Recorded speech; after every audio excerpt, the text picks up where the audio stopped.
Hello, it says I'm live. Hey, there's people in the room. What's up? Hey, can you guys hear me? Because I didn't set up, I have this cute little podcasting microphone thing. Can people hear me though? Or do I need to hook that up? I just realized that I set everything all up. Can someone just give me a thumbs up on the audio? Got people in the room. What's up, people? Hello. I hope you can hear me. Can you hear me? Just say yes or thumbs up, something in the chat that just says, yes, we can hear you. I've got 2 people in the room right now. Let's see who else joins us. Thank you all for being here. Thank you all for coming. I appreciate it. Oh, 4 people in the room. What's up? Can people hear me? Or is this just, I don't know how to do sign language. Can you hear me? Yes. Okay, cool. Hey, what's up, Annika, Christine? Oh, Hollow Point. That's a cool nickname. I like that. That's cool. All right. Hello and welcome. How's everybody doing? I assume well. Yes, good. You can hear me. That's good because I'm just using the microphone that's on my, whatever's on my Mac. So did anybody see the practice questions that I put in Google Classroom? Because I threw up some, hey, there's people, what's up? Hey, I'm so glad you guys came. Thanks for coming. 6 people, that's so exciting. So the macro test is tomorrow. That's pretty exciting.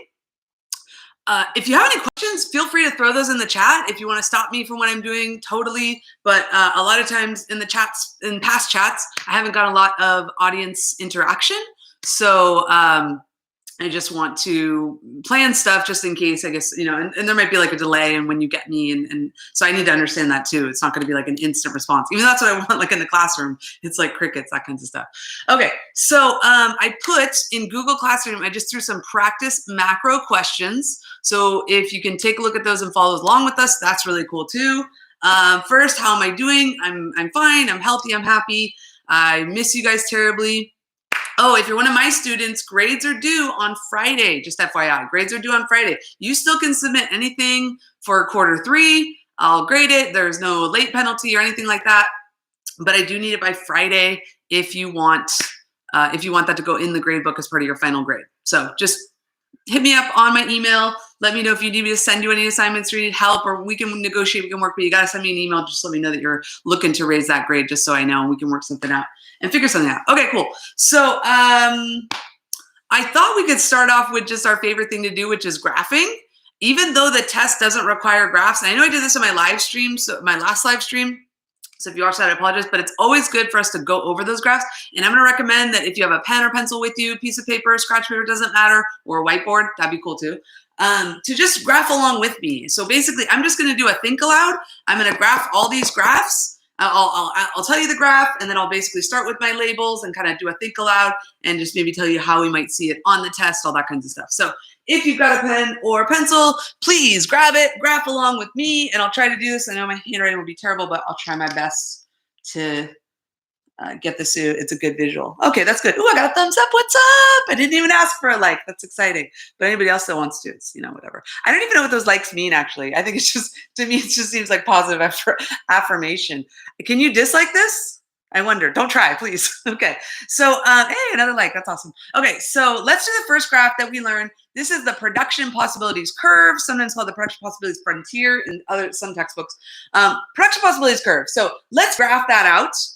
Normally, if they'd have us, and again, they're not going to have us graph on the test, but they might ask us questions about a graph.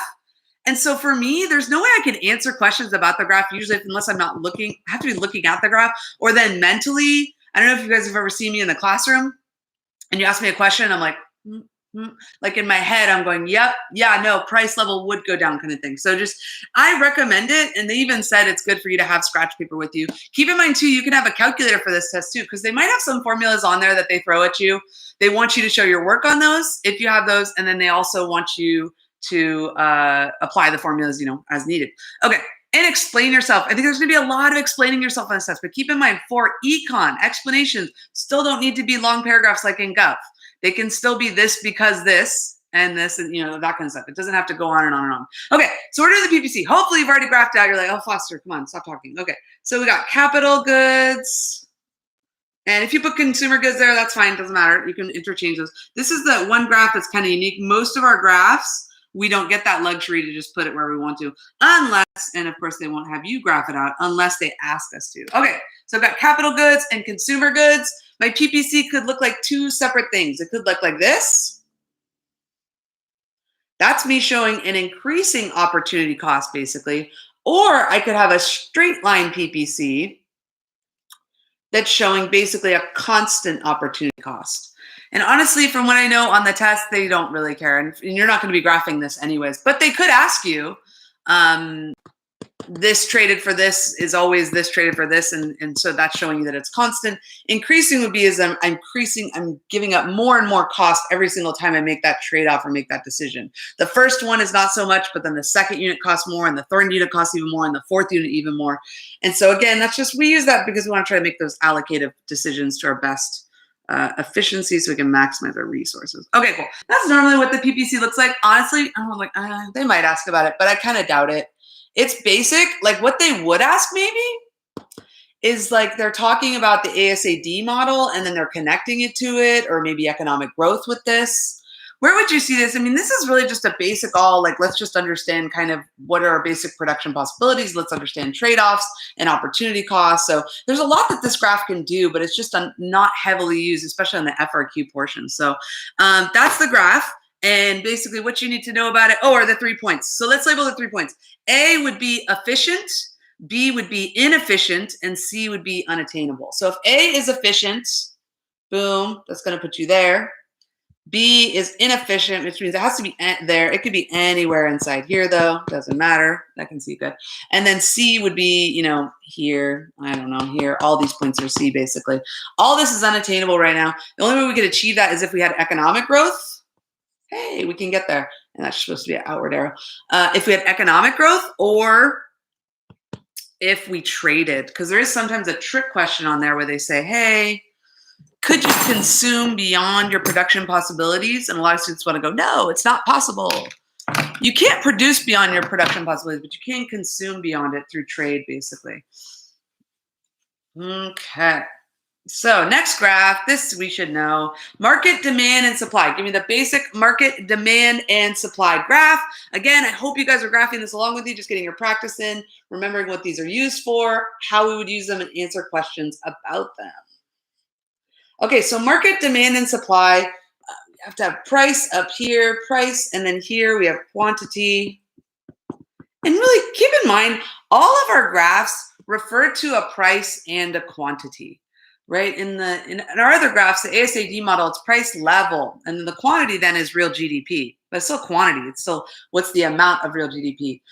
For the loanable funds market is price of loans, and price of loans, which would be real interest rate, and then quantity of loans, basically, or the money market. The nominal interest rate is the price of money, basically. So keep that in mind. We always do have a price and a quantity, and then hopefully you guys have already graphed this along. So you got D, you got S, and then that's it. And then if you want to label it the equilibrium, you do the awesome dotted lines. That's PE, equilibrium price, and that's QE, which is equilibrium quantity. Cool. X marks the spot. There we go. They're probably not going to ask about this. I think you definitely will see this. This is, it's more complicated cousin ASAD, the more in-depth model, kind of based on this.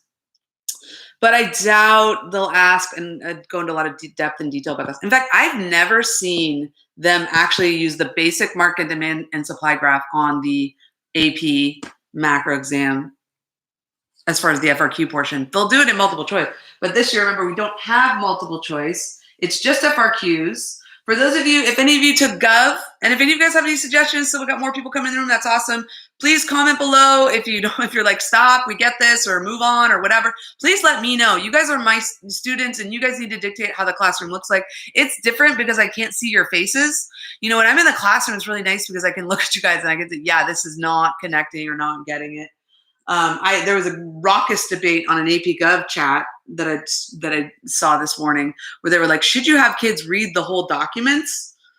And my answer was no, you shouldn't. I mean, you could ask them to, you guys could read it, but I was like, it's inefficient as an economist. Anyway, sorry, AP Gov is over.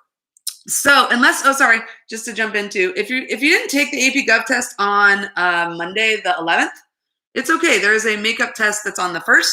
So you're still eligible for that. So keep that in mind. Email me if you need help figuring that out or finding out where to go or anything like that.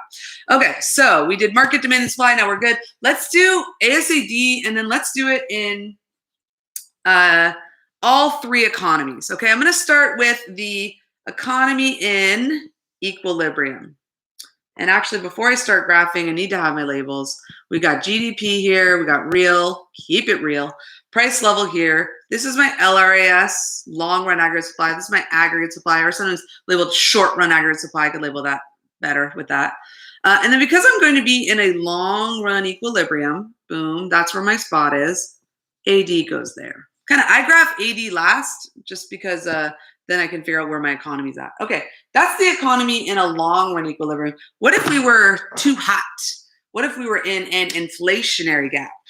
Which I think, if you want my humble economist opinion, I think that's what we were in before this pandemic hit. If I had to, it's easier for us to look at and see these kinds of things afterwards. And by we, I mean economists. And actually, they really don't involve me in those discussions anyway. So I should stop using that we. But anyways, okay. So boom, there's a recessionary. There's an inflationary gap. Awesome. You guys, and I like that I just did that as a planned mistake. Not really, I make mistakes all the time. But it's super easy to just read something quickly and mess it up. The first thing that you're going to do is you're probably going to see a question with this model, okay? This model we need to know. I know we graphed it ad nauseum. I know a lot of you guys feel, it was really cool to see you guys walking around the classroom and seeing you guys I would be like, equilibrium, recession, whatever, and you guys would just go to it. That was really cool.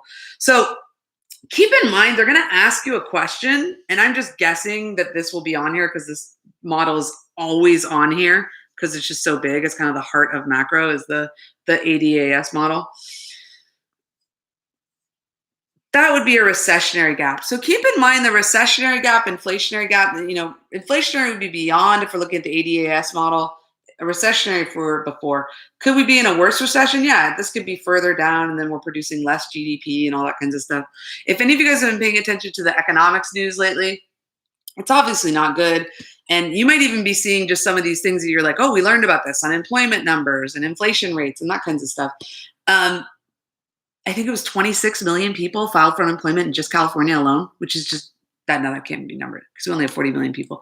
It was, I see, I'm already messing up my numbers and stuff. It's millions of people though that are filing for unemployment. And every time I see that, it's just like, wow, that's so many. It just makes me so sad because I just know the effect of that on the economy and all that kinds of stuff. So I hope you guys are doing well as I'm saying that. And I hope everything's okay with your families. And I know we're definitely, us as a country are going to go through some tough times, not only just dealing with this pandemic as far as the health cost of it, but then also just the economic cost and how long it's going to take us to recover and all that kind of stuff. What you can know though, is that we're going to come back to this eventually. Okay. And the better we are with our fiscal and monetary policy, the quicker that we can get ourselves there and all that kinds of stuff. Anyway, so these three are super, super important. You need to know all three of these. And in fact, I didn't label this one. So let me finish my labels on this. On the AP test, they're not going to ask you to graph. It's just going to be a typed out response. I don't know if any of you guys had any trouble. I heard that some students had trouble with the browsers. As far as uploading and that kinds of stuff. So if you had any trouble, try to use a different browser or upload, or I think maybe the copy paste function would still be the best if it works. Let me know, or if you have tips, please share those out. Comment in the Google Classroom. We'll try to get that out there and all that kinds of stuff. Anyways, okay, so this model will likely come up. In fact, I think so much so that I want to throw at you guys the question that I uploaded into Google Classroom. So if you guys went along in a Google Classroom, and even if you don't want to go there, you could even search this on your phone, because I want to go over an AP question with you. And now I haven't figured out how to, I was trying to figure this out and it was really complicated. I watched a couple of YouTube videos on it. I was trying to figure out how I can screen share during a live session. And it seemed very complicated, like the easy way. And it was like a 15-minute video and I was watching it and I was just like, and it seems like too, that there's all kinds of problems that can happen during the live stream and I can kick out and that kinds of stuff. So I was just like, you know what, I don't want to deal with that. So what I want to do is, if there's two ways you can get to this question that I want to go over. So the first way is if you go into, and probably you can't see me anymore, apologies. If you go into Google Classroom, I put a document, practice AP macro questions. And I've got 3 on there that I thought we could practice today together. And I would just go through the answers with you guys and kind of explain, like, also what College Board wants to hear, what the readers are going to want to be looking for as far as when it comes to that test. So the first one I'm going to look at is the 2014 FRQ. So there's another way you can get at this. If you just want to do a just simple Google search, you can just search AP macroeconomics. So make sure you include that, because if you just include the test year and the test number, you're going to get calculus and chemistry and all that kind of stuff. So make sure you Google search AP macroeconomics, FRQ, and then the year I want you to search is 2014. AP Macroeconomics FRQ 2014. And then there should be two things that pop up, one with the questions and one with the guidelines and the answers. I want you guys to pull up the one with the questions. And now I'll try to, where did I bring that out? I brought out my,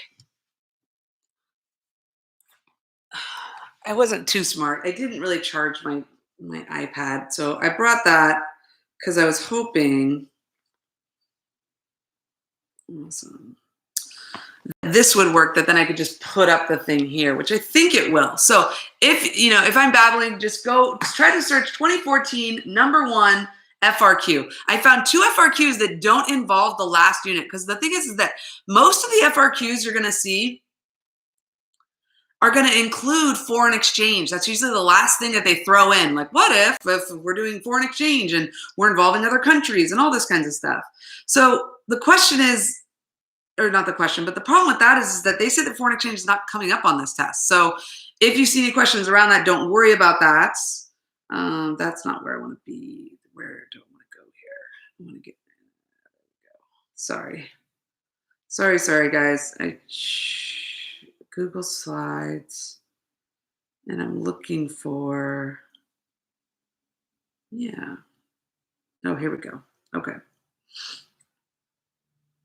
I should just be searching 2014 macro FRQ, actually. What am I doing? Okay. Hey, there's more people here. That's exciting. Hey, more people are joining. Oh, it's too late. Carlos, is it too late to sell your stocks, Ms. Foster? Yes, it is. Sadly, Foster Corp went down. It was bad. I had poor management before, and definitely so after. Carlos, I appreciate that comment. That just warms my heart. I appreciate that. I appreciate you guys so much. I had so mumuch fun doing that exercise with you guys, and you guys just got so into it, and it was really, really exciting. And that just, cheers to you guys. I really had a great year with you guys. I was very sad, as I'm sure you guys definitely are devastated to be apart from me. No, just, I know, to be away from school and all that kinds of stuff. But yeah, I love you guys. Okay, I'm going to try the 2014 FRQ. I'm going to put it up on the screen so hopefully everybody can see it who's not able to already search it, but hopefully you found a different way. And then I want you to, and I don't know if this is backwards too, because it's backwards how I'm looking at it. Take a snapshot right now. I'm going to hold it up for about 10 more seconds. So take a snapshot. Pause the video, or you could also just search 2014 macro FRQ, and I'll go slow as I go along this, but hopefully you're not listening to me, you're answering the questions and I'm just distracting you. I'm gonna hold it for 10 more seconds. So I already said that 10, but we'll try it again. 10, 9, 8, 7, 6, 5, 4, 3, 2, 1. Okay, cool. Now, even if you can't follow along, that's okay. I'll try to be as descriptive as possible.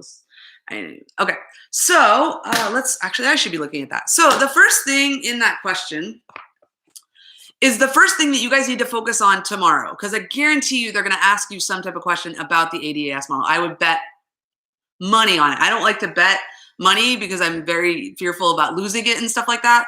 The biggest bet that I make is my fantasy football league every year. That's $50 basically. But I would bet more than $50. That's for sure. I'd put some good money on this basically to bet that you're going to see the aggregate demand and aggregate supply model. So if I'm wrong, then I'm wrong. But I really think it's going to happen. Anyways, the first thing you're going to want to do is just slow down and go, what type of economy are we in? Are we in a recessionary gap? Are we in long-run equilibrium? Or are we in an inflationary gap? That's the first thing you need to know, because that's going to totally be important to all of the answers. If you're going to give fiscal and monetary policy options, you need to know what then you want the economy to do. You need to know where you are if you know where you want to go, basically, because you could be, oh, let's lower taxes. But it's like, wait a minute, we're already in an inflationary gap. That's actually going to cause a bigger gap, and that's just going to be more of a problem. So that's the first thing I'm going to say. Pay attention and go slow on that, because a lot of times students will see the below full employment and they'll just go fast and they'll be like, oh, that just says full employment. And then I'm like, that word below, oh, I missed that word. It's easy to do, guys. It's a lot easier to make those silly mistakes in macro. Happens all the time. Okay, so it says we're operating below full employment. And now they're asking you to draw. Now they won't ask you to do this tomorrow, but they might ask you questions about the graph. So I still want you guys practicing this out. I still want you knowing your graphs. And even some of you guys might not have graphed for 2 months. That's okay. There's still time if you made the investment. You can definitely still review this stuff. And then also you have the formulas around you. You have the graphs around you. Hopefully, if you create cheat sheets and that kind of stuff, you have your resources around you is what I'm trying to say, so that you can access those and use those to apply the stuff that you already know, or even think you already know. Even if you're just guessing on all this, or hopefully not guessing on all this, but even if you're just guessing on a few parts of this, that's okay, because you still might get the end result that you're looking for, basically. Okay, so hopefully you're graphing that along with me. And in fact, I should just do that right now. So well, actually, I'm going to cheat. I'm just going to use the one. So I'm going to use this one that's already created. Okay, so basically they said, here's what you want to know and why it's good. PL1 would be there. Y1 would be there, because we're not here. YF or YFE is us at full employment. That's us on the long run aggregate supply curve, basically. So keep that in mind. We're not at this point because we are in a recessionary gap. Why? That doesn't matter. You don't need to explain why we got there. They don't really care about that in this test. They just want to know, okay, here's where we're at. Now, how do we fix this? What are your fiscal policy options? What are your monetary policy options? All that kinds of stuff. Okay, so hopefully you graphed that out properly. And now let's keep following along. Now it says the United States increases spending on goods and services by 100 billion, which is financed by borrowing. How will the increase in government spending affect each of the following? So we should know that government spending will do what? Government spending, is it a shifter of AS or AD? Government spending. Now, the government could both affect AS and AD through different types of tax cuts and all that kind of stuff. But if they want to do spending, that's demanding. That's the government buying stuff, which is something that our government is doing right now, actually. This is a great example of, they passed something called the CARES Act, which basically was a fiscal policy solution to get people money. Like, I got a check. I was super excited. I got a check from the government. And then literally a week later or 2 weeks later, my water heater broke down, and that was the exact same amount. Well, actually, I think the water heater was about $400 more, sadly. So it was cool, though. I mean, at least I got that. So that was nice. I would have had to dip into my savings for that kind of thing. But that is an example of them going spending. And then two, case, what government was doing was actually transferring money too. They were spending some of their own money for hospitals and that kind of stuff, but then they were also just transferring money. That's just a government transfer. They transferred money directly to me with the hope that I would spend it. So I'm sure that the government's happy because I did exactly what they wanted me to do, basically spend that money. They don't really want me to hold on to it, because if I do that, my MPC would be lower, and then that would decrease the multiplier effect, actually. So I did exactly what the government was hoping I would do. And I think most people will too. $2,400 is not a lot of money, even if you're living even in like a state with a lower cost of living. In California, $2,400 could be your rent payment, or it could be your mortgage payment, depending on where you live. So that is good and definitely important, but most people, and then it's a one-time payment right now. So even you've got some Democrats saying we need to make these more recurring kind of thing, which especially because my water heater broke, I'm all for. So anyways, basically the AD is going to shift to the right. And then what's going to happen, we're going to see a higher price level, and we're going to see more output. Cool. So, but they didn't ask us about those things, but they might. So just keep that in mind. But what did they do ask us? They asked us about cyclical unemployment. Remember, unemployment is not on this graph, but it's all over it in the sense that GDP and unemployment are totally connected, because we make the assumption, and you should too, that to produce more, you need more workers. To produce more, you need more workers. When you're producing less workers are working. That means unemployment is going up, basically, in all kinds of sectors. So basically, now they're asking about cyclical unemployment. What's going to happen to cyclical unemployment? Cyclical unemployment is actually going to go down. Cyclical unemployment will go down, will decrease, And then they didn't ask us to explain in that question, but they likely will tomorrow. So you would just say cyclical employment is decreasing because GDP is increasing or output is increasing. That's what you want to say for that, basically. So cyclical unemployment is decreasing. You could say CU, and don't do that out. Write out these words. Please don't do what I'm doing. Is decreasing because GDP is increasing. That's a good enough explanation. Seriously, guys, like that's perfect. Because that's you're connecting the relationship. Keep that in mind. Those relationships are so important. In fact, I should actually, maybe I'll start texting you guys those relationships. I'll say this is connected to this or something like that. Give a thumbs up if that's something you want to hear. Andrew Ramirez says, I thought there were no graphs on the test. No, there likely will be graphs on the test, but you will not be asked to graph. So Andrew, keep that in mind, that even though no graphs for you to do, or no points for graphing. That's what's different. There used to be a lot of free points in graphing, basically, where like you just had the model set up properly. But actually, you will likely have to answer questions about like AD increasing. You will likely, I just have to assume, because that's such a key part of it. And so I could be wrong, but I definitely think that you will likely just have to give the answers and the explanations. And so maybe you won't have to recreate the graph on the test, but you darn well better be able to do it. Because if not, then you're not going to be able to answer the questions properly. Otherwise, you're just guessing. I don't know, cyclical unemployment's going to do what? Remember that I said that I can't answer these questions without graphing. So I always have that saying, when in doubt, graph it out. And I still think that's going to hold true for tomorrow. So keep that in mind. Anybody else, if you have any questions, please hit me up in the chat on that. Do not hesitate. And I'll try to get to that as I see it. It's not going fast at all. Okay, then the next question is, what's happening to the natural rate of unemployment? The natural rate of unemployment. That's such a difficult term because it's such a complicated kind of concept. It's basically our full employment rates, it's our rate of unemployment when we're at full employment.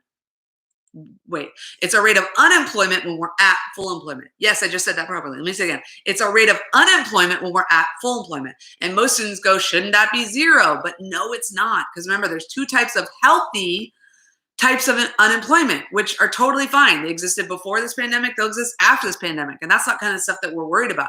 We're worried about the cyclical unemployment right now that's going on in the economy because people are losing their jobs, not because of, that they don't have the skills or not because the economy is leaving them behind for the most part. Right now, people are losing their jobs because of a lack of spending and then fear and lack of consumer confidence. That also makes business owners go, oh, I don't want to invest right now. I don't want to expand my company because of the fear and that kind of stuff. So keep that in mind.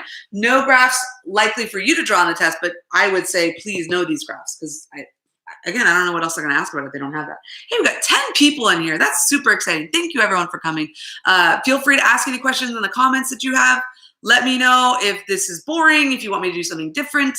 Again, I'm not used to doing this. I've done these a couple of times, but it's just very one-sided for me. I'm just talking into a camera and just, it's cool. Okay. Adam Lawson says, I passed my 2 years ago, but I still want to learn from Foster. Adam Lawson, I remember you, Adam. It's so good to see you, Adam. Oh my gosh, you were always a bright part of my day because you always would always make great Kahoot references. I remember you loved Kahoot and Adam, I'm so glad you're here. It's so good to hear from you. See, former students come back. That's so exciting. I wish it was more of my current students. I'm glad, Adam, that you're here, but I wish that it was more of my current students who are here to check us out. I know some of you guys are busy and that kind of stuff. That's awesome. Double digits, let's go.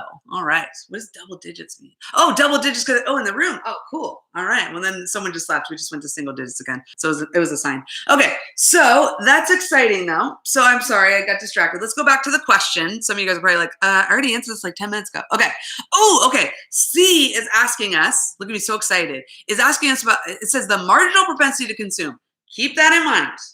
Now, I know some of you guys aren't as confident with MPC and MPS. That's okay. Keep in mind, if you see something about the marginal propensity to consume or save, they'll likely say marginal propensity to consume, MPC. Keep in mind that you should know a multiplier is going to need to be applied in some sort of form, basically. So the thing that we have to know is a couple things about the multiplier, basically. So let's do that problem together, basically. Now they said, and I gave you guys a cheat sheet with all the multipliers that they're likely to use, all the MPCs they're likely to use. You can definitely refer to that cheat sheet. but MPC is 0.75, and that's the information they give us. So that's it, basically, 0.75. Okay, so what do we got to figure out? We got to figure out, they want us to know so they're saying if they spend this much, so they're giving you the initial change. They're saying, here's the initial change, it's going to be 100 billion. They say if they spend 100 billion, what's going to be the maximum, basically? So what they're looking for is basically what times the multiplier is going to equal the maximum. So that's what we don't know. We don't know the multiplier right now either, but they did give us enough information to get to the multiplier. So basically, I need to figure out, well, what's MPS? Because even though MPC doesn't help me I don't use it in the formula, it can help. It's usually what they give to me to then get me to do 1 minus that number. So 1 minus 0.75 is going to equal 0.25.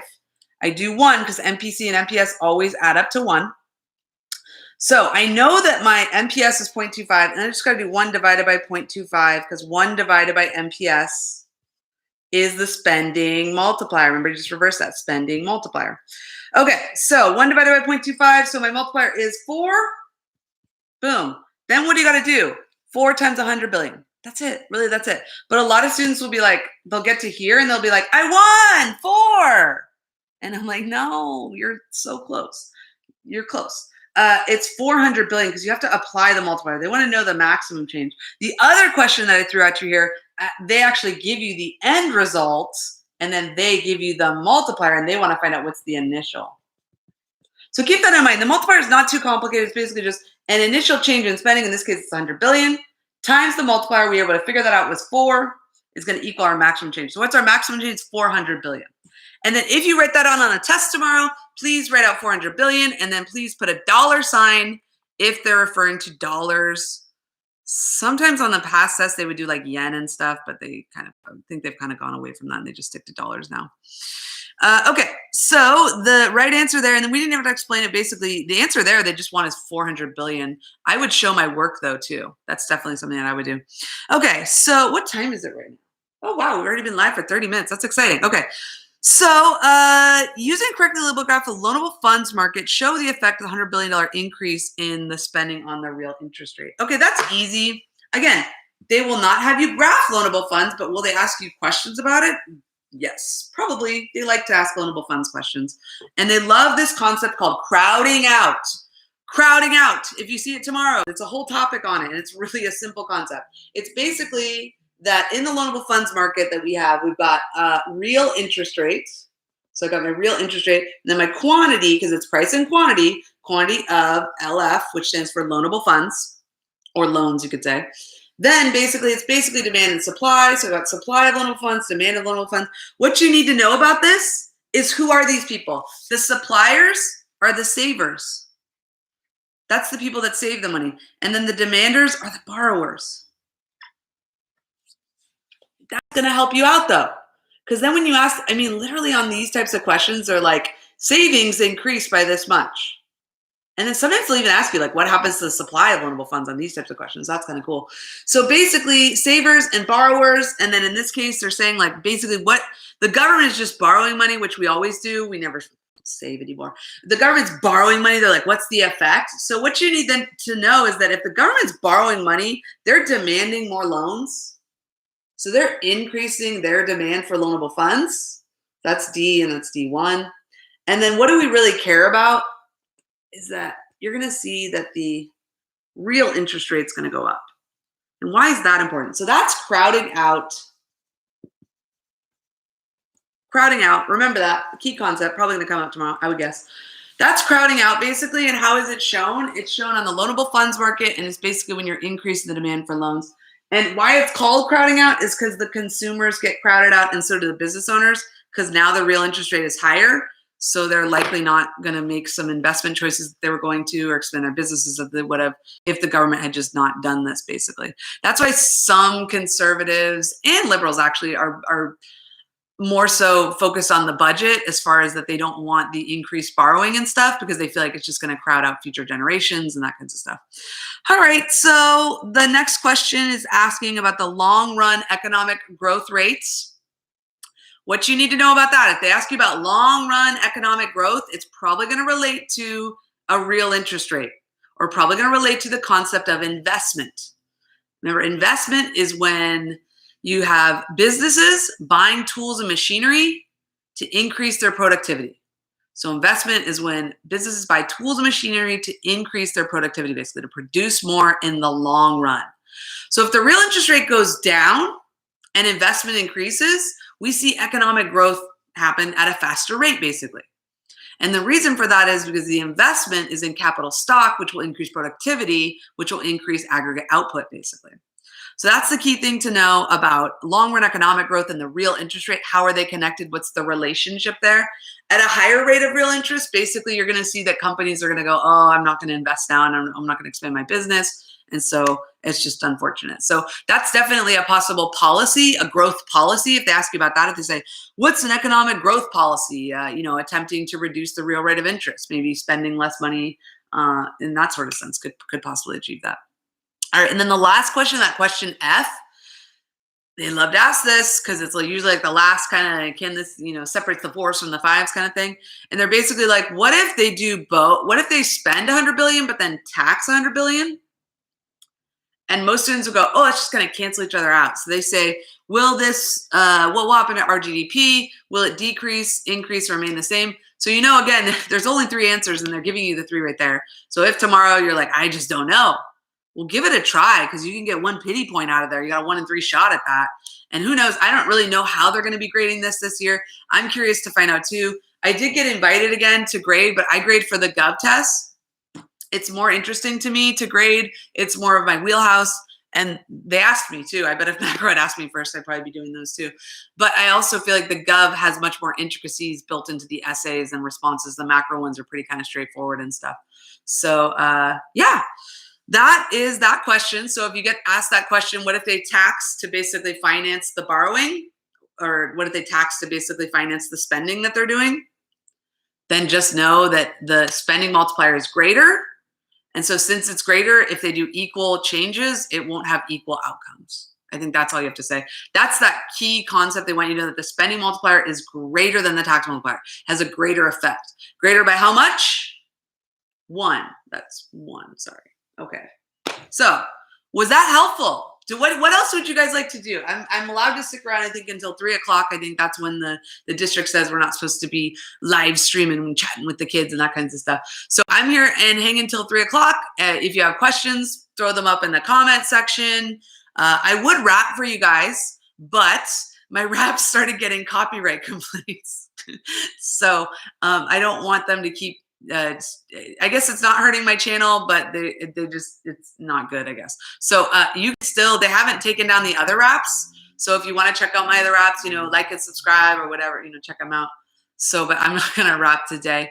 I'm not going to do a live sesh just because I don't want to deal with the copyright issues around it. Wait, so what's the right answer for F? Oh, sorry, Carlos. I think I kind of skipped over that. Thank you for commenting on that. So the right answer for F, Carlos, is basically you're going to say will increase. It will increase. And then the because, so for that answer, Carlos, what I would write is real gross domestic product, because I would use the same term that they're asking me. I wouldn't say it. Remember that we hate it and they and that, terrible. So I would say real gross domestic product will increase because the spending multiplier has a greater effect than the tax multiplier. And that's good enough for an answer. Now, what I would like to see if I were writing these rubrics is I would want them to explain basically that because people save a portion of their taxes, but they usually don't even ask you to get that interesting here. Okay, Richard Tambo, can you do the money market one, please? Yes, let's do that one. Okay, so we'll do the money market one, which I think is the 2015. Let me skip to real quick. I'm sorry, I'm away from you for just a second. I just want to see if I can find this. And I think that is the 2015 FRQ. Yes. Okay. Sorry. Hi, I'm back. Okay, that's the 2015 FRQ. I just realized I did that and I have it down here. I'm so terrible at this. You guys are amazing for putting up with me and my awesome YouTube skills. Okay. So the 2015 FRQ is the one, is the one with the money market. So let me throw it up on here and I'll throw it up here for 10 seconds. If anyone wants to try to screenshot it, But again, you can find it by going to just Google search AP Macroeconomics 2015 FRQ, and then they'll be in a grouping. You'll have to access all of them. You won't just be able to search for one. I'll put this up for 5, 4, 3, 2, 1. Okay. And if anyone wants me to throw it back up there again, I definitely can if you want, if you didn't have your phones out or something like that. But again, you can Google search 2015 Macroeconomics FRQ, and you should be able to find one page that you could jump to. Will have the answers, and then one page will have the questions. Those are in separate documents though. So if you have one that has only answers, find the one with the questions. Go back and look for that. Okay, so the 2015 FRQ basically starts out the exact same way. Yeah, if I remember. Yeah, again, so we want to pay attention. What type of economy are we in? It's, again, below full employment, which is kind of common because it's much more fun to fix the economy when it's broken and we're in recessionary gap versus an inflationary gap. You can fix them both, but for some reason the test likes to start in recession. Okay, so the graph will start off looking the same, and then we won't make any changes to that graph after that. And again, we're not graphing tomorrow, but we still should know what the graph should look like and what's going to happen and how we explain it. Then they say, assume the Federal Reserve, that's the central bank, targets a new federal funds rate to reach full employment. Should the Federal Reserve target a higher or lower federal funds rate? So they don't even ask you to explain that, which is cool. Probably tomorrow they would ask you to explain this. Keep that in mind, that the explanation is probably they're going to expect a lot more of. So first, what is the federal funds rate? That's the first thing you want to do. You know what's funny is that I looked at, and I should do this tomorrow too. You know, you can look on Google and see the searches and like the frequency. And at 1 p.m. on Monday, or 1 p.m. our time on Monday, I know Congress was likely on the test, or at least some of the versions. Spiking as far as like searches. Congress had a huge spike between 1 and 2 p.m. And I was just like, I think some of the teachers were commenting, is like, if they're Googling Congress at this point, we're in trouble. Like, they're not going to be able to write a quality essay if that's the search that's spiking. Not Fed 51, not like a complicated case, or sorry. Anyway, so likely tomorrow it's going to be, what's the federal funds rate? I'm sure you're on the Googles and that kinds of stuff. Anyway, so what is the federal funds rate? Luckily, I don't need to Google. I know this one. Federal funds rate is the rate that banks charge each other. It's a poorly named key term. The rate that banks charge each other for overnight loans. Oh, Richard says, looking at the spikes are fun, especially for calculus and gap. Yeah, cool. That's funny. Okay, so federal funds rate, the rate that banks charge each other for those short-term overnight loans, basically, if they're not meeting the reserve requirement.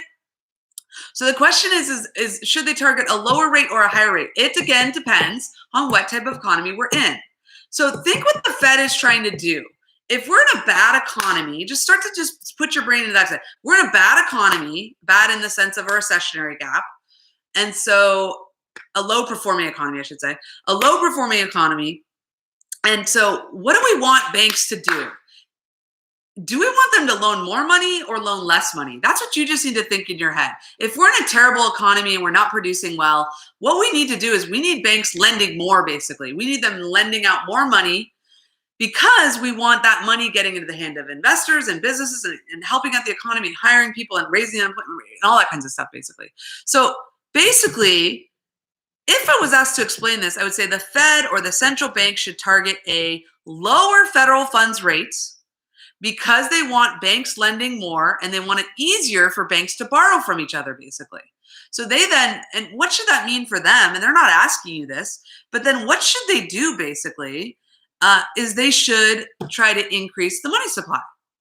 And now they don't ask you specific tools in this question, but let me ask you that right now. If we wanted to increase the money supply, we're in a recessionary gap and we want to lower the nominal rate of interest. So we want to increase the money supply to do that. What could we do as far as in the open market operations? And then what could we do the reserve requirement or the discount rate? See if we can comment below. Think about those. I'm going to erase all this, because they're not asking you this on this question, but they might and likely will ask you something about monetary policy tomorrow. So let's practice that. What? They're targeting a lower rate. They want banks lending more to each other. And again, the money market doesn't show us the federal funds rate, but it does show us the nominal interest rate, and those are influenced. They're, heavily connected. So I'm looking, no answers yet. Let's see if we can get the answers first. Okay, so let me graph it out. This is the money market. So this is Q of money. Nope. Look at me. So silly. Again, struggle's real. Okay, Q of money is down here. Q of money. Right away, I graphed it. I was like, that doesn't look right.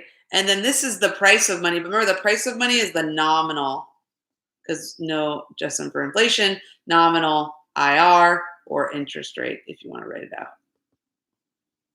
Don't use the abbreviations tomorrow, please, either. Don't use IR, write out interest rate. Don't write out gross domestic product, just because who knows? And you never know. You could get a really jerky reader who's like, oh, they didn't put a dollar sign next to 400 billion. And that's how they talk, those jerky readers. So they didn't put a dollar sign next to there, so no points. And it's like, you jerks. The spirit of the question they got. I'm a great reader too. You guys love me to read because I can see into that kind of stuff. I can see, oh, no. They have it. Just because they forgot to put a period there doesn't mean they don't understand their argument or don't have a thesis.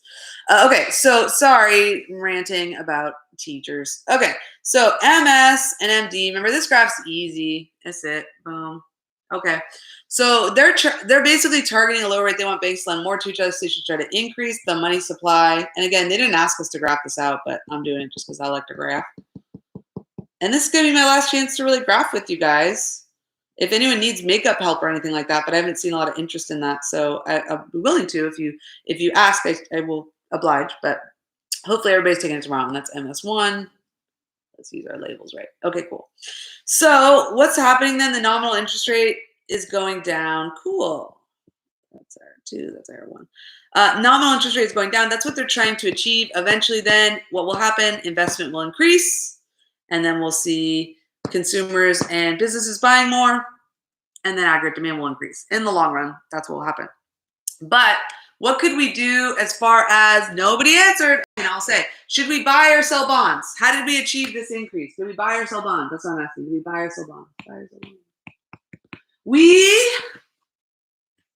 bought bonds because we wanted a bigger money supply. Remember, buy bonds, buy big, sell small. So we bought bonds in that case. We wanted a bigger money supply. But that question is literally asking you, I think all you had to write for that is they're targeting a low rate. And I just talked about it for about 5 minutes. But tomorrow, like I said, I think they will ask for more explanations. So that's why I did that. And because I like the sound of my voice, I guess. Okay, so let's move on to, B is just a lower rate. If there was an explanation there, I would say because they want banks loaning more to each other. I would include, I would even define the federal funds rate, and I would be like, well, the federal funds rate is, I would kind of treat that little part as a gov test. Because any more information or just more you can just display, like, see, I really get this stuff. You really need to give me that 5, basically.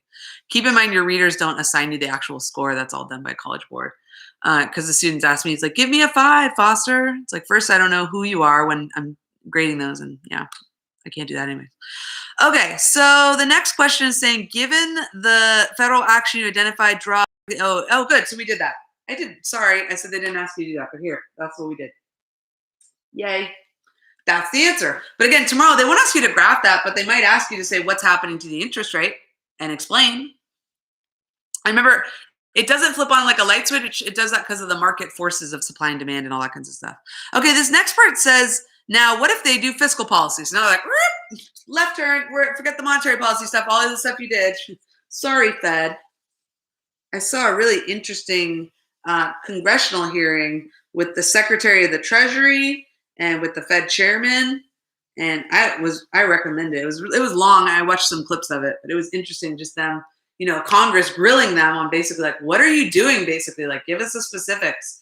And this one senator was really grilling the Secretary of the Treasury because he was given $500 billion to give out to companies, and he basically has a lot of authority to kind of decide who gets it.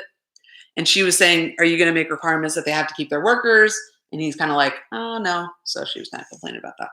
So he was like, I'm following the law. She's like, I don't think, and she is, but she's like, well, I just want to hold you accountable to how I want you to follow the law. Anyway, so basically, why am I graphing? Sorry, I got talking away. No, now we need to figure out, okay, so basically they said that 0.8 is our MPC. Sorry, you probably already solved this by now. 0.8 is our MPC, so then what's our MPS? Oops. It would be 0.2, because I just do 1 minus that, right? Sorry, that would be the equals. 0.2, and then that equals MPS. Then I got to do 1 divided by 0.2. which is going to be 5. Tomorrow, keep in mind you can use a calculator. So keep your iPhone out or whatever. Yeah, use it. Don't even try to use the methods that we tried to learn. So that's 5. Cool. Now, in this case, you see how they're saying assume the MPC and then the value of the gap is 300 billion. So basically, they're telling us the gap, which means they're telling us the outcome. They're saying, hey, this is the gap. The total change that we're looking for is 300 billion. We want to close it not by more than 300 billion because then we're going to put us into an inflationary gap. So that's the end. So what we don't know, the question mark is, okay, well then what times, in this case now we figured out 5, which is our multiplier. What times 5 equals 300 billion? So in this case you have to do because they gave you the outcome, they gave you the end results, you basically just have to just do a little algebra and then divide both sides by 5. And so you'll get 60 billion. Okay, so 60 billion is the answer for that. And let me keep reading to make sure I'm doing it properly. If the government changes spending without, okay, good. If the government changes tax, okay, this is a great question. If the government changes taxes without changing government spending, will the minimum required thing, again, so they don't ask us to do the math around that one. They could, because we could just do 300 divided by 4, knowing the tax multiplier is always one less. But here again, they're just basically asking us to explain that we know that the spending multiplier has a greater impact, has a greater effect. So keep that in mind. If they say, what if they tax and spend at the same time? Will it have an equal result? No. And then they'll probably ask you to explain it. And you're just going to go, because the spending multiplier has a greater effect, because people save a portion of their tax cuts. When government spends 100 billion, they spend all 100 billion. When government cuts taxes for consumers by 100 billion, consumers will save a portion. How much? Well, this equation would tell us 0.2. So basically, consumers aren't going to spend everything. They'll spend 0.8 of that because they just got this increase, but they're not. So that's why. They usually don't ask you why, but if you're asked why, well, because people save a portion of their tax cuts, basically. Okay, and then they say, assume the government lowers income tax rates to eliminate the gap. Which of the following will increase, decrease, stay the same? So the answer for that one is really interesting. Basically, you're going to say increase for aggregate demand, and the explanation would be because lower tax rates give people more disposable income, and then there's more consumption and investment. That's a great answer. That's all you need. So basically, the first thing is like, what's going to happen to aggregate demand if we lower taxes? It will increase. Aggregate demand will increase because consumers have more money left over after taxes. Consumers have more disposable income. That's a key relationship you should know. When they cut taxes, more spending because consumers have more disposable income. So make sure you keep that in mind when you're answering a question like that. And then more disposable income just means they spend more or that businesses could invest more. And now here's the interesting thing for for the last question. The long run aggregate supply. Okay, I love that I threw this question out here. I forgot that this had this type of thing. What did you answer? Did you say increase, decrease, or stay the same? Here's what's crazy, guys. Really doesn't matter what you put. I am not kidding on this question. Literally, the answer key says, if they put this, they get a point if they explain it. If they put this, they get a point if they explain it. Or if they put this, they get a point if they explain it.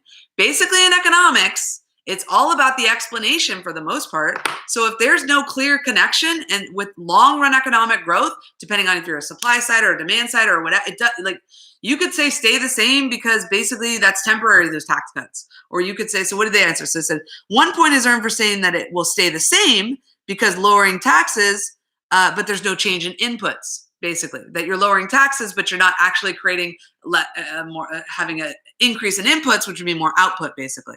Because essentially they're saying, what's going to happen to overall long-run output? You could say that it will increase because lowering taxes will increase savings, which will then decrease the real rate of interest, which will then increase investment, which will then increase long-run aggregate supply. Or you could say decrease because lowering taxes leads to crowding out private investment. So literally on that one, what's really kind of cool, for me, is that it's all about the explanation for some of these questions, and that they're very liberal in the way that they grade these. And it's really about how you explain it and the relationship that you connect. Now, obviously, if you make up a relationship or you totally warp a relationship, or say, consumers have more disposable income, so they spend less. That's the kind of thing that they'd be like, no, you don't understand that income, usually then people spend more kind of stuff, right? So that's the cool thing about that question. So solve both of those. Let's try to do one more. We'll just pretend like I forget that I missed track of the time. I was so silly, Miss Foster. Let's try one more. If you're with me, if 7 of you still here, you came in or whatever, cheers to you guys. Again, I love you all. I'm so proud of all of you for everything you accomplished this year, and just how amazing you've been throughout this whole experience as far as the COVID. And I had great love for you guys before this, and more. I didn't think it was possible, but love you even more after this. You guys are such a special class because of this whole situation. And I truly, truly, truly hope you still think of me as your teacher for life. That's a saying that I had before this whole deal. It's a saying that I'll always carry on afterwards. Hashtag teacher for life. You got a problem, you got a question, you let me know. You're taking economics next year, or gov next year, or you're going on to deeper levels, or if you become president and you need economic advice or advice on fiscal policy, I'm here for you, okay? But also remember that if you become president, I should be on the short list for Supreme Court nomination, or at least a federal judgeship. I want that job for life.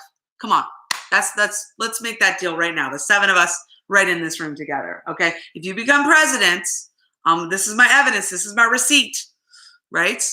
I'm going to say, hey, Richard Tambo, Andrew Ramirez. Oh, Andrew Ramirez, I wish you were my teacher because you're so hot. Oh, okay, well, that's awkward. I wish I was your teacher too, Andrew. I don't even know how you found me. It's exciting. That name didn't look familiar. So, well, I appreciate, I guess, the compliment, but that's awkward for me because I don't even think of myself in any kind of terms of attractiveness or anything like that. But I wish you'd wish that I was your teacher because of my amazing skills in economics and stuff like that. And Andrew and anybody else, if you have any other questions, please let me know. Comment below or anything like that. I'll try to get back. I got another comment from a person that I didn't think was a student too that also said something nice. So cheers to that. And Andrew, I don't even know how you found me, but that's exciting. Okay, so I guess YouTube is a cool place where you can find lots of cool things. Okay, last question we're gonna do before we leave is a bank balance sheet question, because I think it's likely that it's going to appear. I know you're just hoping, oh, I didn't want to do those because those are hard. And I'll see the chat start to go away, people will leave. But let's do one. The last question that I want you guys to practice is the Mi Tierra bank question. It's a bank balance sheet question. So if you want to search it, forgetting about the year, all this kind of stuff, search Mi Tierra. I think with 2 R's, yeah. Mi Tierra bank, and then probably FRQ. Cool. And then you should be able to find it. And then I'll throw it up on the chat in 2.2. I lost my little cat. Okay, there we go. So here's the Mi Tierra bank question. You can try to find it. It's, again, in the Google form that I shared with you guys in Google Classroom. But for Andrew, who doesn't have access to my Google Classroom, he's not one of the cool kids. That's okay, Andrew. You can go ahead and look at this one right now. Or like I said, search the Mi Tierra bank. This is a bank balance sheet question. And there's also some good student response.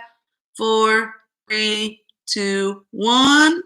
Okay, let's quickly answer that, and then we gotta go. Again, if you have any last minute questions, throw those in the chat, comment, and I can answer them live, or I can try to answer them later, or go check out my other videos. I did one for each unit for this. I recommend you watch all of them. Go check Mr. Clifford's video out, his Everything You Need to Know. He live streamed today for micro, and he's gonna live stream tomorrow for macro, and you should go and hang out with him tomorrow. He's gonna do it right before the AP test. So it'll be a really good practice, really good review. You might not be able to answer him questions in the chat because I've seen it and he gets a lot of people in his chats and stuff. So it's really hard. So, but definitely follow along with them, check him out. And for my students, I will share that with you guys in Google Classroom for sure. Okay, so the question is asking us, first they're giving us data, they're giving us a bank balance sheet, and then they're basically saying, first, what's the reserve requirement? Okay, so for that question, basically, what do I need to know for figuring out the reserve requirements? Go ahead and forget about the equity. Don't worry about that equity. That's just a distractor. Cross it out. Usually it does not matter. Look at the demand deposits. That's where the reserve requirement really matters, basically. So because demand deposits there is $100,000, basically you've got to think about the fact that they're giving you in this question the amount of required in excess. Sometimes they don't do that. Sometimes they'll just say reserves. So there's another question I think that I have linked in another portion. It's actually in the slide before it, if you look at my COVID thing. There's another question. Sometimes they won't give it to you, sometimes they will. So that's the first thing. Are they giving me required in excess, or do I need to figure it out? That's the first thing you want to do. In this case, they're giving it to me. And then they want me to find the reserve requirement, but they gave me the information to find it. Since they're having to hold on to 10,000, that's what's required. And the liabilities, what the demand deposits are, 100,000. 10,000 of 100,000 would be 10. So the reserve requirement is 10%. And then it says, assume that Luis withdraws 5,000 in cash from his checking account. Then it says, by how much will Metier's reserves change based on Luis's withdrawal? And then what will the initial effect of the withdrawal on the M1 money supply explain, basically? Okay, so what we need to do is first for A, we figured out it was 10%. And I would probably do, actually you don't need, there's no math you really need to show on that. You could do 10,000 over 100,000 if you wanted to. So basically one point is earned for saying that total bank reserves will decrease by $5,000. So what is Luis doing? He's taking out $5,000, which means we have to take out $5,000 both from the liabilities column. That's going to go down to $95,000. But then we also need to take $5,000. In this case, we just cross out the excess reserves because basically they wouldn't be able to loan any more money because basically Luis is taking out all of the extra money that they could have loaned out. And he's basically taking that money out of his account. And so 1 point is earned then so basically 1 point is earned for total bank reserves will decrease by $5,000. So remember, make sure you know what are they asking me? They're asking about total bank reserves and put your answer to that actual question, to that actual prompt. And then the next one, this is something they'd love to ask too, and I wouldn't be surprised if it showed up tomorrow. If a bank balance sheet shows up, they'd love to ask this because it's kind of a trick question. They'll go, what will happen to M1? Will it increase, decrease, or stay the same? And keep in mind, if Luis or a customer takes money out of a bank or puts money into a bank, M1 doesn't change. Because all that's happening is that cash is being converted into a deposit or a deposit is being converted into cash. But both of those are included in M1, the definition. So that's a real trick question. They're trying to get students to go, oh, it's going to decrease by 5,000 kind of thing. But that's a jerk thing to ask. And what you want to just do is watch out for that, is basically just know that if you convert cash to currency or currency to cash, sorry, that's the same thing. If you convert cash to demand deposits or demand deposits to cash, it's the same thing. M1 does not change. And if they asked you to explain it, you're going to be like, yes, Ms. Foster was right. And they asked this. You're going to go, M1 does not change because they ask you to explain it. You're going to say both cash and demand deposits are part of M1 or are classified as M1 types, basically. That's how you would answer that question. And that would be an excellent answer with the explanation. Okay, and then the next question that they're asking you is then they're saying, as a result of the withdrawal, what's the new value of excess reserves on the balance sheet, basically? Now, this is hard, and this is why I would write it out, basically, because the answer of the new value of the excess reserves is 5,000. And I remember when I was struggled with these questions too, even when I was learning them, I remember, and then when I was teaching them, and I was like, wait a minute, where's 500? Wouldn't the value of the new excess reserves just be 0? Because my thought was, okay, he's taking out 5,000. And so basically they still have the 10,000 required, and then they have 95,000 in liabilities. So it works, but it doesn't work because that's still going to stay the same. But now, do they need to keep 10,000 in required reserves? And I'll put that up again, that question. Oh, I just took it away. Do they need to keep all 100,000 in required reserves? No, because Luis took out 5,000. So now if demand deposits is 95,000, 10% of 95,000 is 9,500. So that's what they need to keep now. So that actually means that $500 that they're going to have now is excess reserves. That's a really difficult question that you just have to remember. So when you do the bank balance sheets, write it out, cross it out, make sure you're keeping that balance and keeping that in mind. And in that case, it's still balanced, but it's just some of that $500 is now going to go to excess because they don't have to hold on to 10,000. They want to hold on to 9,500 now because Luis took out their liabilities on that basically. And so they don't have to worry about those assets anymore. And then the last question of that one was assume that the next day John withdraws from basically money from Mi Tierra Bank. What happens to their excess reserves? Oh, and then it says, how could they cover the required reserves? Two answers they would accept for that. The bank can borrow from other banks or the bank can borrow from the central bank. So two separate answers that you can answer for that you can, and then that's also one thing that they could ask you tomorrow too, is that if they ask you a money multiplier question around that, if they ask you money multiplier with the bank balance sheets, that kinds of stuff, just keep in mind that the money multiplier, you're going to apply it to whatever the excess reserves are, if it's someone depositing into the bank, or you'll just use total reserves if it's basically a bond question, that kind of stuff. Go back and look at the questions that I did around that, and let me know if you guys have any questions. All right, it is past our school time. It is past 3:02, so sadly I have to go. Annika B. Foster, 2024. What about 2020, Annika? Why are you writing me out for this year? Just because you got 2 nominees, presumptive nominees? You can still do write-in. I know I haven't done any work on my campaign and nomination, but neither of y'all. You know what I mean? So but okay, you're right. We should probably take our resources and go for 2024 at this point. But I'm glad to know that I have your political support for that. But remember, I am 35, so you can fully vote for me this year. You can do a write-in. It's going to be a massive effort, and especially since I'm only hitting at a max. I hit 10 today on my live stream. I get it if you guys want to look elsewhere as far as your political candidates. I totally understand. Any last minute questions, or anybody just want to say hi, bye, or anything like that before I take off? I just want to say I love you all. You know this though. I'm not going to do a live session tomorrow because tomorrow's test day. Clifford's already got that covered for you. But if you have any questions tomorrow, just comment in the YouTube and I'll try to be on those, or send me an email, and I've got alerts that are coming up on my emails. Keep in mind, for Foster's class, grading deadline is Friday. So anything you get to me before Friday, we'll definitely put that in there. By we, I mean me. I miss you guys so much. I know you're going to do awesome tomorrow.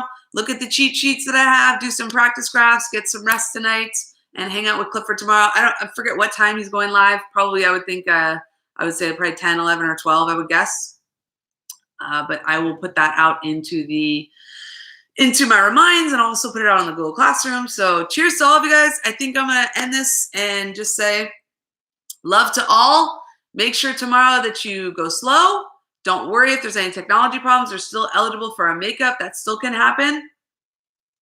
And yeah, guys. Oh, the last thing I wanted to share with you. I'll leave you with this. So this is my good luck charm, okay? And I will definitely have this out tomorrow, and I will definitely be holding on to it. I'll keep it in my pocket. What is this? What is this awesome thing? It is an AC/DC belt buckle, but not any AC/DC belt buckle. It is signed, and I doubt you can you see this? Oh, you kind of can. It says 2018 to Foster, you rock. You got that name? Heard of it? Yep, that's Clifford. What's up? So I found this. I was actually cleaning out my basket that I have lots of cool stuff in, and I knew this was in here. I don't wear belts. So maybe I should start because I got a cool belt buckle, basically. This I got from Mr. Clifford. I actually won it. I went to a training with him in 2018. I'm glad he actually wrote the year. I'm like, oh, cool. I remember the year now, too. I went to a training down in San Diego with him. It was the best training ever, best 3 days of my life because I'd already gotten to know him so well. And it was so amazing. Trained with him, got to go to meet his wife, and got to go to his house, and he served me Mexican food that he got catered in, and it was super delicious and super exciting. He was passing out little tickets for answering questions and all this kind of stuff. You know me, I'm all competitive. And I was like, put my hand up, like, and trying to get, because he said, oh, we're going to have some prizes at the end. So, me, I'm like, ooh, prizes from Mr. Cliff. That's what I'm saying. And so he had, I think, 5 of these. And I really, guys, I usually don't ever win anything. That's just one of the things I just usually don't. And and a lot of people don't win stuff just because the odds are not in your favor and that kind of stuff. But I really never win anything like that, even just this is a room of 30 people, And so I was like, oh, I really want to win one of those, basically. And so he basically had all these tickets he was handing out, and then he started just randomly calling out the tickets that had the numbers on them. And so first one, not me. Second one, not me. Third one, not me. Fourth one, not me. And I'm like, oh, it's just not gonna. And then he called my number. What? And I was super excited. So that shows you how sad I am that I was super joyed to get a belt buckle from Clifford. But just because I look up to him, like you guys know, I just appreciate what he does. And that's why I started doing these live streams and got on here, just because I know you kids are on the YouTube. I love it too. I think it's a great way to learn anything and do cool stuff and meet interesting people. Obviously, like Andrew. Andrew, thank you for coming and being here. Thank you all for everybody for being here. I appreciate those of you guys that stuck around.